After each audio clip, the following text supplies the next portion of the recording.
Good morning. How is everyone doing today? It is currently Friday, January the 17th, and this is a live look at our satellite imagery, and we can see we are already having Pacific moisture being pulled out of the Pacific Ocean, some low-level spin down here in the Gulf of Mexico, and our cold Arctic air beginning to crash into the United States, and this is all going to be, again, to set the stage for what I think is going to be our southern snowstorm, winter storm, that's going to potentially stretch from Texas all the way to Florida coming up this Monday and Tuesday. Now, taking a look at our low-level jet, this is going to be our 350 millibar, and this is going to depict the steering currents in the atmosphere and kind of help us understand why we're going to see a winter storm down here in the setup that comes this Monday and Tuesday. And you'll notice by Sunday morning, early Sunday, we've got this huge dip in the jet stream, and this is going to be pulling precipitation from the Pacific Ocean and out of the Gulf of Mexico down here and meeting up with these cold Arctic temperatures as they plunge south down to the lower 48, and this is going to set the stage for a potentially 5 to 10 year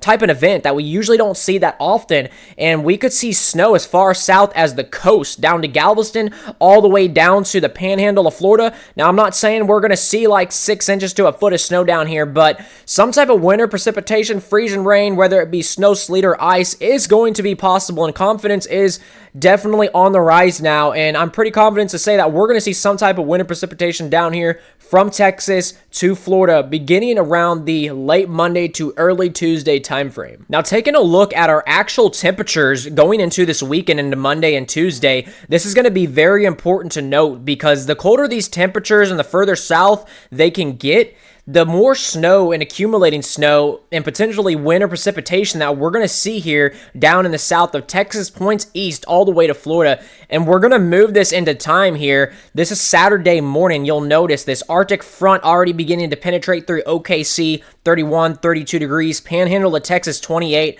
DFW by this time, still above freezing, and then reaching the Illinois area, Indiana area, just starting to get on the freezing. And really by Sunday morning, a good chunk of the United States is now below freezing at this point.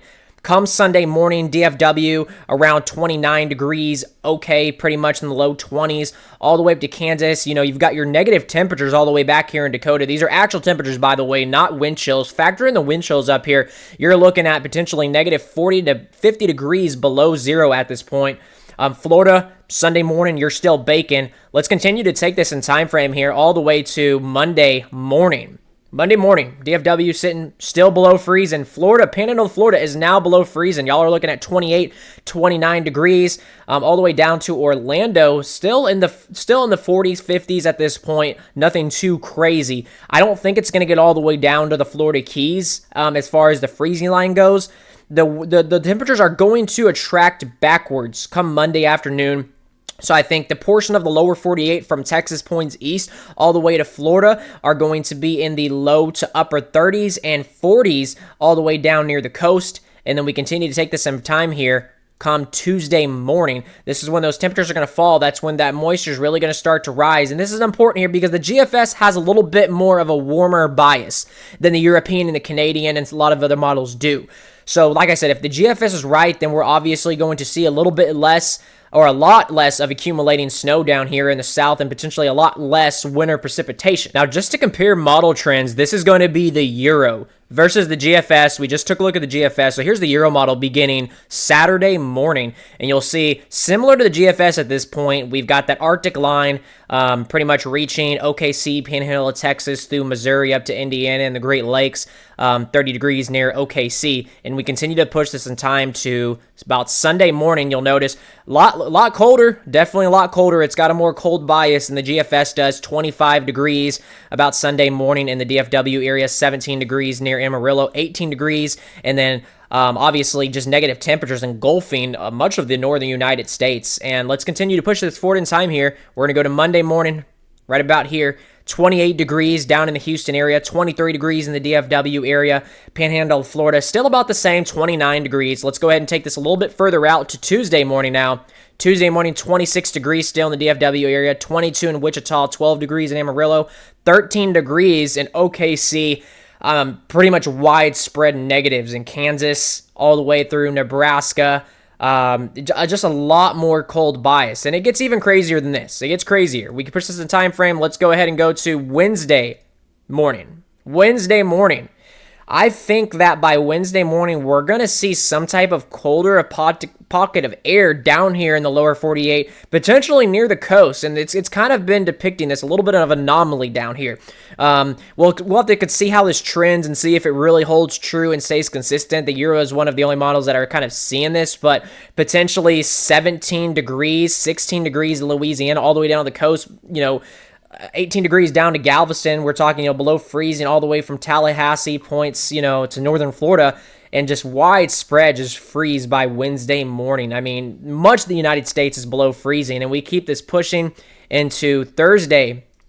Pretty much, it stops here. This is the furthest we can go out with the Euro. It's about Thursday morning, early Thursday morning, and we're still just freezing. Obviously, during the daytime on some of these models, it does get a little bit above freezing during the daytime, maybe for a brief couple of hours. But like I said, if it doesn't and we get that snowfall, then that snow depth and that snow totals are going to be a little bit higher than what some of the models are actually trending to be. I don't think this is going to happen by any means, but this is the Canadian model by Wednesday morning, and this really just shows the ceiling. At this point, the Canadian model will be an outlier. But if all else fails and worst case scenario was to happen, I believe that, the Canadian model is showing Wednesday morning 10 degrees in DFW. We've got negative temperatures, -3 degrees in the Houston area. We've got 5 degrees down here by the coast. Everyone just in single digits to negatives. Like I said, at this point, the Canadian model is the outlier. It's always had a more cold bias, but it kind of shows you the ceiling in a lot of events, especially when it comes to winter weather. Now, taking a look at the projected snowfall totals through pretty much the rest of the week, and this is going to be our GFS model run. This shows over a foot of snow down here in southern Texas, going into Louisiana, about half a foot down to New Orleans, and then through Mississippi and Alabama, picking up on potentially half a foot. Jackson, maybe an inch of snow, in the Panhandle of Florida, picking up on at least an inch or two of snow as well. And this is, like I said, the arrival of the cold Arctic air and how long it sticks around and how cold it truly is really going to depict on how much accumulating snowfall that we actually see. Because even though if we actually got 12 inches of snow falling, that doesn't mean we're going to see 12 inches of snow on the ground by any means. It could be like what we saw up here in DFW area about a week or so ago. It was a lot of slush, and then you go just like 20 miles north, and it made a big difference. So, like I said, we're going to have to wait and see and really kind of let these models trickle down to the high-resolution model runs. But this is going to be the GFS. Like I said, it's been trending upwards. It's been consistent with this little swath around here in eastern Texas and Louisiana. So I think the GFS model is definitely onto something.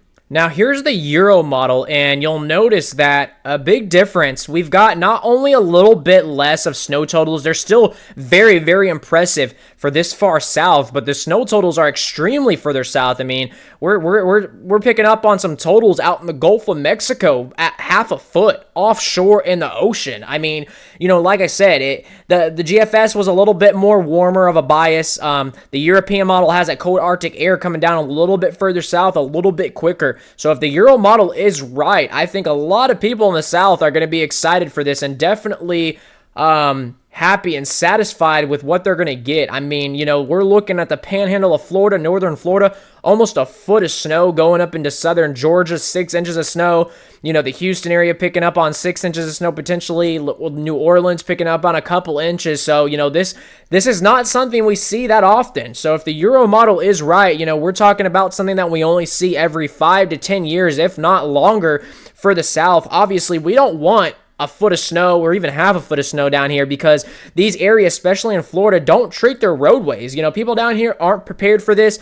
It would actually be very, very bad travel conditions and very impactful down here to get an actual winter storm like this in the South. Even though I know y'all want to see it, it would definitely be detrimental even if it was only half a foot. Now, after this storm is over here in the South, I do believe that we're going to see some potential other winter storms coming to the United States, and I think the lack of snowfall in the black hole area that has been present here in the central and northern United States is finally going to come to an end. I know y'all have kind of been in a snow drought over a while now, And I think that's going to come to an end moving forward here in the end of January. We could potentially see another little snowstorm down here as well in the south. We'll kind of see how that holds up with the temperatures. But if you look up here in the central and northern United States, Nebraska, the Dakotas going all the way to Missouri and Iowa, we've got just, snow after snowstorm building in here, and I think this is going to be our next topic. Another big snowstorm up here in the central United States. We're going to start tracking as we go into February.